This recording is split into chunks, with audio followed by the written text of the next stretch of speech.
To understand where the formula for the area of a region bounded by a polar curve comes from, we need to start by thinking about circles. We know the area formula for a circle is pi r squared. But if we only want to find the area of a little piece of a circle, okay, this pie-shaped piece is called a sector. That is going to be some fraction of the area of the entire circle. Well, what fraction? The angle, we're going to call it delta theta for right now, over 2 pi is going to give you what fraction of the circle we're actually looking at. Take that fraction and multiply by the area of the entire circle.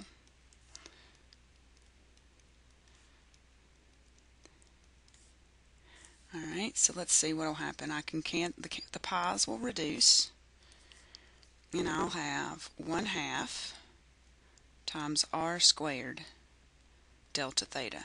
1/2 r squared times the measure of the angle in radians. And that is the area for a sector of a circle.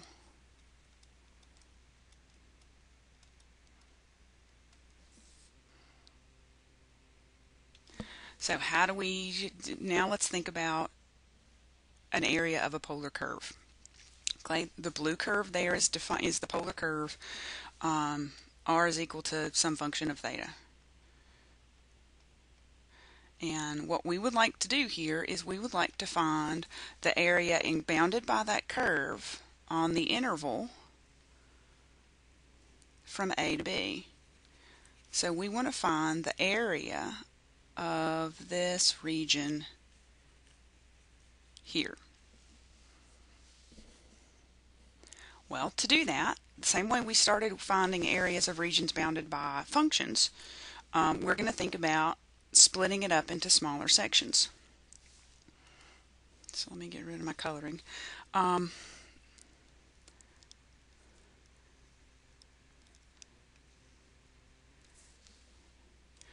Okay, so let's do this. I'm going to change the color of that to make sure it is very obvious.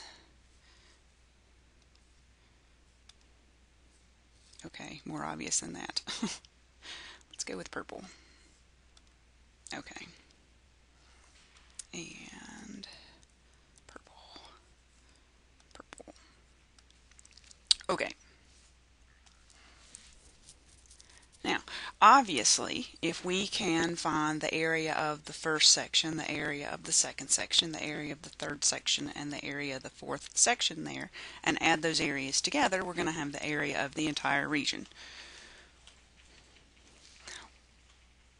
Well, we're going to approximate the area of each section using a sector of a circle, using basically circular sections. Alright, so I need to label some of these radii. I'm going to call the first one R1, the second one R2, the third one R3, the fourth one R4, and I don't believe I'm going to need it, but I'm going to go ahead and label the fourth one R5. Okay, and those are the values of R that we get if we plug in a particular value of theta.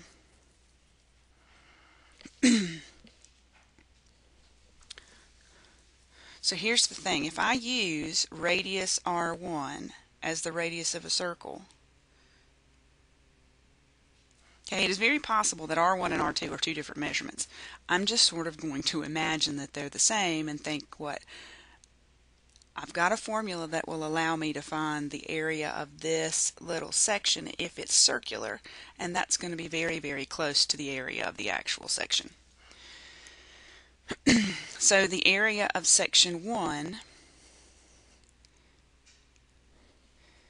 will be 1/2 pi times radius 1 squared times delta theta sub 1. That's going to be the angle, the central angle trapped there between R1 and R2.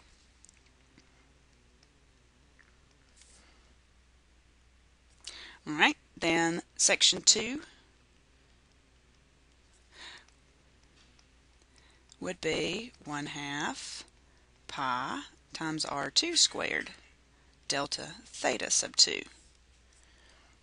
Section 3, if I label that central angle delta theta sub 3, would be 1/2 pi times r3 squared delta theta 3. And the fourth section, following the same pattern, the central angle we're going to call delta theta 4. That's going to be 1/2 pi times r4 squared delta theta 4. So the area of the entire region, or the sum of those four areas, we can write as a sum if k starts at 1 and goes to 4 of 1/2 pi r sub k squared times delta theta sub k. Now, we specifically divided this up into 4 sections. Obviously, from past experience, we know that the more sections we divide this up into, the better our approximation would be. So I'm going to rewrite that sum as a sum from 1 to n. And then we're going to think about letting n approach infinity. And when you add up an infinite number of little sections, what you're doing is you're integrating. And so the area of a region trapped between bounded by a polar curve will equal a definite integral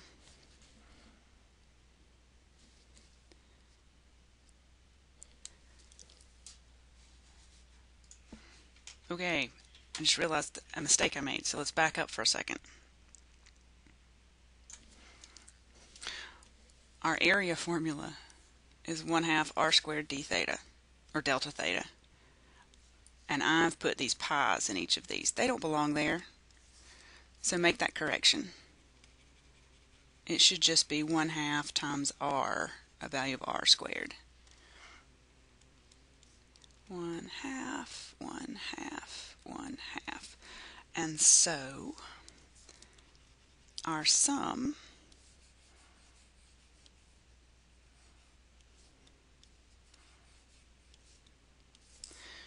should be a sum of 1/2 r sub k squared delta theta sub k. Now, I also got a little bit ahead of myself, jumping to the integral. R is a function of theta. So remembering that r is equal to f of theta, then I can write this sum from k to n of 1/2 f of theta sub k squared delta theta sub k. Now let n approach infinity and add up the infinite number of terms like this, and you will get the area formula, which is a definite integral from a to b.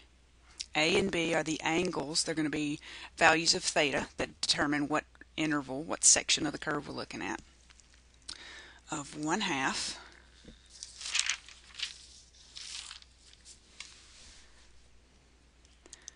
f of theta squared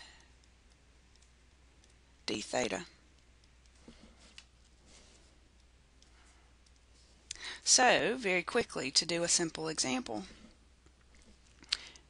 if we want to find